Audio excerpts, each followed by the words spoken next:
Recommended daily allowance क्या है। मैं हूं डॉक्टर हसन मुर्तजा और आप देख रहे हैं डॉक्टर हसन मुर्तजा ऑफिशियल।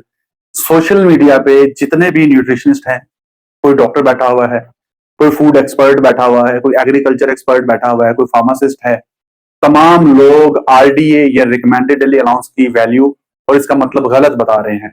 क्योंकि 100% अफराद गलत बता रहे हैं, 100% अफराद गलतफहमी का शिकार हैं, इसलिए ये जरूरत पैदा हुई कि मैं इस पे एक वीडियो बनाऊं और एक लेक्चर बनाऊं और आके आप लोगों को रिकमेंडेड डेली अलाउंस के बारे में जो रिसर्च कहती है और जो डॉक्यूमेंट कहते हैं वो बताऊं कि रिकमेंडेड डेली अलाउंस क्या है। रिकमेंडेड डेली अलाउंस के बारे में ये कहा जाता है कि रिकमेंडेड डेली अलाउंस से मुराद वो मिकदार है किसी भी ग़िज़ाई जुज़्व की जो मिकदार आपने खानी है। हालांकि ऐसा नहीं है। रिकमेंडेड डेली अलाउंस के बारे में दो चीजें अहम है। एक चीज ये है कि जितनी मिकदार बताई गई है वो एब्जॉर्ब्ड क्वांटिटी है, कि इतनी मिकदार एब्जॉर्ब होनी चाहिए हमारे डाइजेस्टिव सिस्टम से। और दूसरी बात यह है कि कम अज कम इतनी मिकदार एब्जॉर्ब होनी चाहिए। ये मैक्सिमम नहीं है या ये लिमिट नहीं है।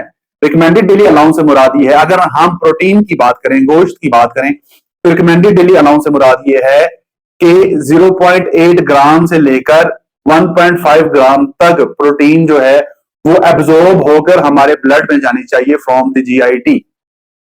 हमारे निजाम हाजम से ये इतनी मिकदार प्रोटीन की डेली बेस पे एब्जॉर्ब होनी चाहिए और हमारे ब्लड के अंदर जानी चाहिए, और ये मिनिमम क्वांटिटी है।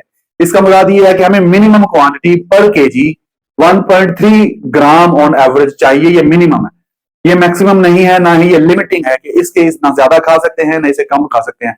इससे बिल्कुल ज्यादा खाई जा सकती है और खानी चाहिए। अब मैं आपको बताता हूं कि रिकमेंडेड डेली अलाउंस से असल में मुराद क्या है। कि हमने कोई भी चीज खाई है, मिसाल के तौर पर हमने कोई भी गोश्त की चीज खाई है या गोश्त खाया है, और गोश्त हमने पूरे दिन में इतना खाना है कि हमारे निजाम हजम से, हमारी आंतड़ियों से वो गोश्त कम अज कम इतना एब्जॉर्ब हो कि वो 1.3 ग्राम पर केजी बनता हो। अगर किसी का वजन 70 किलोग्राम है और वो मेल है, तो उसके मुताबिक उसने इतना गोश्त खाया हो या गोश्त की मिकदार इतनी खाई हो कि उसकी आंतड़ियों से कम अज कम भी 84 ग्राम प्रोटीन जो है वो एक दिन में अब्जॉर्ब होना चाहिए, ताकि वो उसकी तमाम तर ग़िज़ाई जरूरियात को पूरा कर सके। इसमें वो प्रोटीन या वो गोश्त जो उसके स्टूल के जरिए एक्सक्रीट आउट हो गया है वो नहीं है, उसकी मिकदार नहीं है। और रिसर्च के मुताबिक कमोबेश 30% वो खुराक जो हम खाते हैं और वो मुकम्मल तौर पर हजम नहीं होती या मुकम्मल तौर पे डाइजेस्ट नहीं होती, वो 30% है जो हमारे स्टूल के जरिए निकल जाती है, एक्सक्रीट आउट हो जाती है। इसका मतलब ये है कि अगर आपका वजन 70 किलोग्राम है और 84 ग्राम प्रोटीन आपकी आंतड़ियों से अब्जॉर्ब होना चाहिए और 30% के करीब ऐसा प्रोटीन है या ऐसा गोश्त है जो अब्जॉर्ब नहीं हुआ, तो 30% मिला के 110 के करीब टोटल प्रोटीन बनता है या गोश्त बनता है जो आपने कंज्यूम करना है, जिसमें से 84 ग्राम प्रोटीन अब्जॉर्ब होगा। इसका मतलब ये नहीं है कि आपने 84 ग्राम प्रोटीन ही खाना है टोटल, या आप 84 ग्राम प्रोटीन ही खा सकते हैं, नहीं। इसका मतलब यह है कि कम अज कम आपने 110 ग्राम प्रोटीन रोजाना खाना है। आप इससे ज्यादा भी खा सकते हैं, लेकिन कम अज कम मिकदार उसकी इतनी होनी चाहिए कि 84 ग्राम प्रोटीन आपकी आंतड़ियों से अब्जॉर्ब हो, ताकि वो आपकी ग़िज़ाई ज़रूरियात को पूरा करे। इसके अलावा अगर आप प्रेग्नेंट हैं, इसके अलावा अगर आप लैक्टेटिंग मदर हैं, इसके अलावा अगर आप एथलीट हैं, आप एक्सरसाइज करते हैं या और कोई मसला है, तो आपकी मिकदार आरडीए की वैल्यू तब्दील हो जाएगी, बढ़ जाएगी।